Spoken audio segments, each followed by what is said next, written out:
So the design, the trick in the design lies that if I keep the interstory drift within this limit, then I can ensure that my flat slab is not failing in punching shear.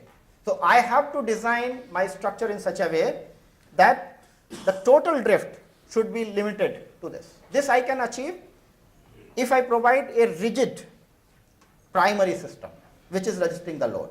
Why rigid? Because it should not only be able to take the forces, it should also limit the drift within this range so that it is not failing.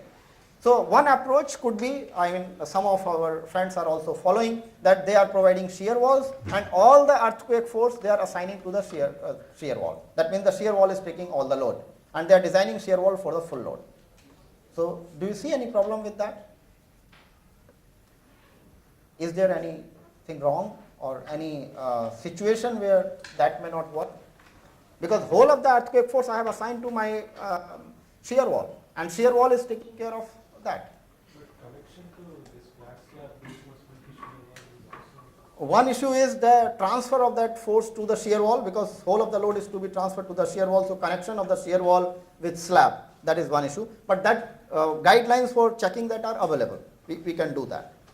But if I have designed, let us say, the joint properly, and the joint is able to take care of that shear transfer from slab to shear wall, on the overall behavior of the structure, can you comment and what do you think that whether this condition will be maintained or satisfied or not?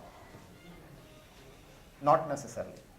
The reason is that when you are designing shear wall, you are designing for force. You have not checked the displacement. So designing for full force doesn't mean that interstory drift will be less than this or not. Usually the shear walls are having much lower drift. Those are very rigid elements. So shear walls are having much lower drift, and usually you can see that the total shear, displacement is going to be less than this. One more thing, the total drift we have seen in equal displacement principle, the total displacement does not depend on the force level. It depends on the period. If you remember, when we have discussed this equal displacement principle, then we have seen that whatever is the elastic, the hypothetical elastic structure having the same period, whatever deflection it is having, the inelastic system is having the same deflection if it is long period. So, yeah, please. But when you talk of interstory drift, if you see for a shear wall, it behaves like a cantilever. Right. So the ratio, it doesn't remain the same over the height. Exactly. So as the height increases, as you go in the upper floors, the drift varies. How can you ensure that top it will go up to 4%? Right. So two issues here. First of all, let's say the interstory drift is uniform. For the time being, we assume. We are not checking it. So the problem, the criticism of this method, when we are assigning the whole force to the shear wall, the criticism is that we are not checking the drift at all, first of all. So maybe we have designed for any force, even if I design it to remain elastic, still till I am not checking the drift, I cannot be sure that whether this drift is satisfied or not, whether the flat slab will not fail in punching shear. That's not ensured. That means I need to ensure the interstory drift. And in the process of ensuring interstory drift, the issue what he has raised, the deflected shape comes into picture. And the deflected shape of the flat slab is different than the deflected shape of the shear wall, because shear wall has a different deformation pattern along the height. So just ensuring that full load is taken by shear wall is not helping. Here we have to control the interstory drift also, and that's why some displacement based design principles have to come into picture. So we did some study, till now it is what is available in literature. So we did some study, and with this modeling of ACI 318, we tried to estimate how much drift our analytical model is able to take. So first thing we observed is that the results we are getting are slightly lower, particularly when there is no perimeter. So this is the case where we studied the flat slab without any perimeter beam, and in that case the exterior joint, the exterior beam column joint, because we can understand that the perimeter of the critical section there is much less. So that is governing, and the first failure will occur at that place, and we are getting, these are the different frames which we studied, these dots, different types of analytical stage. And these are experimental as well as analytical. So of course these are more reliable than our study. So I am not saying that these studies are wrong. It is just to show that what study we did, how it is comparing with. But when we take perimeter beam, then the situation improves. So here we are getting almost comparable results. So this I am showing you to show the advantage of the perimeter beam. So even if we are having a simple flat slab construction, the perimeter beam plays a very important role, because the edge columns, those connections are critical.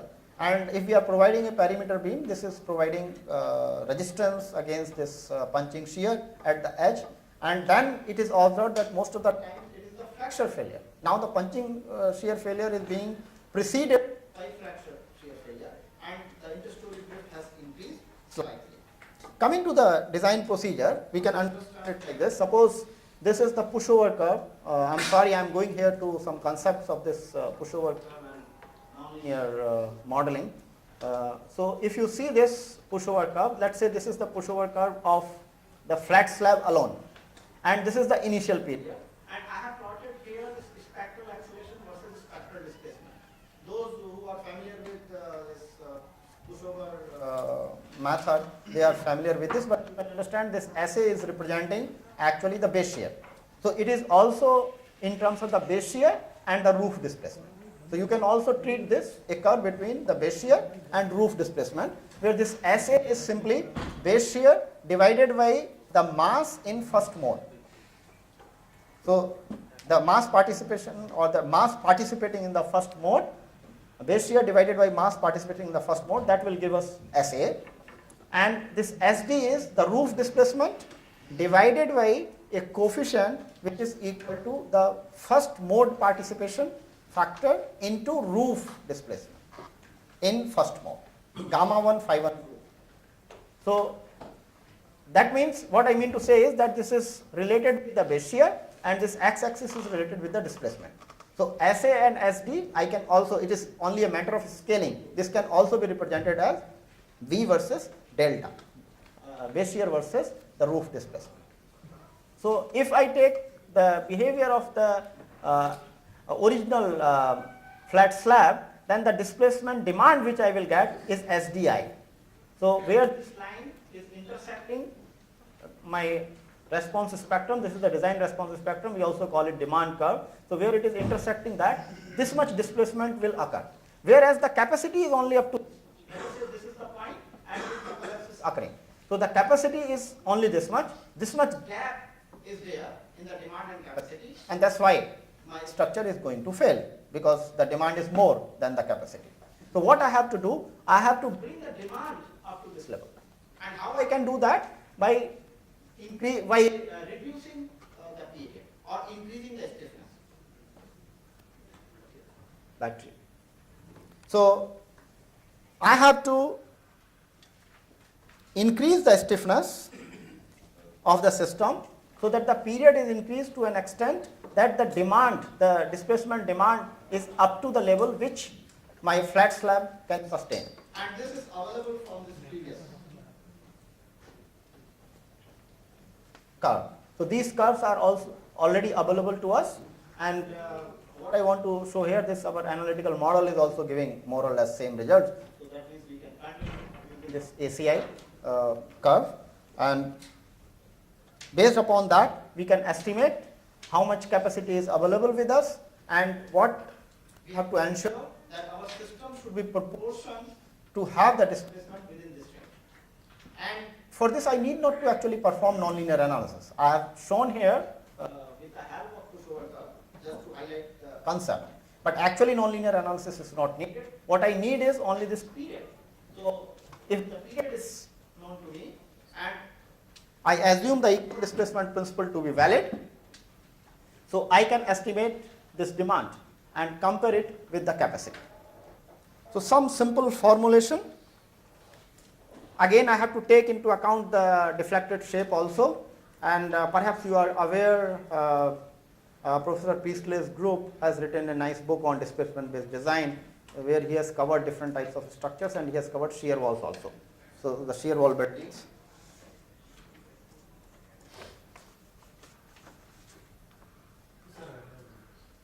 Yeah. Suppose in this curve we want to model in a software. The pushover curve you mean? Suppose in beam we can know where to give hinge, but in flat slab how where we give the hinge.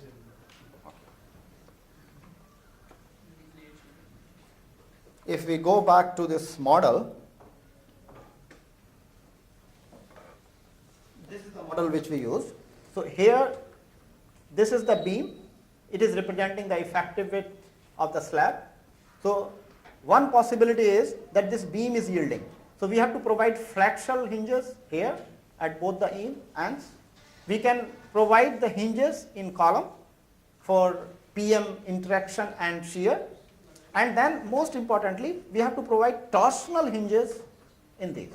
So we have to calculate the torsional capacity using that relationship. So we know how much is the torsional capacity. And moreover, the flexural yielding of this beam and flexural yielding of the slab column junction, these are different. So the hinges we are assigning here will be governed either by the flexural yielding of the slab column joint or torsional yielding of the slab column joint. So that either gamma V will govern or gamma F will govern. So considering that, we have to assign hinges here in the column at top and bottom and in these beams at the two ends. And then we can perform the nonlinear analysis in the same manner as we do for our usual beam column frames. And of course, I have shown it in 1D, actually it is in 3D. So there will be a grid of these two beams running along each column line.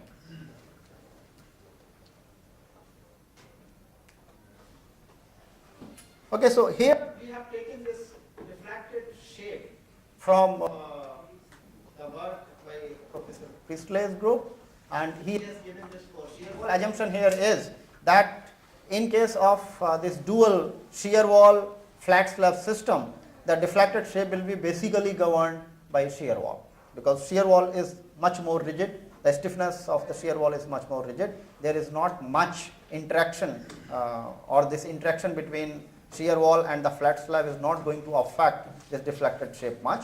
So whatever they have suggested, the deflected shape they have suggested for shear wall, same we can use.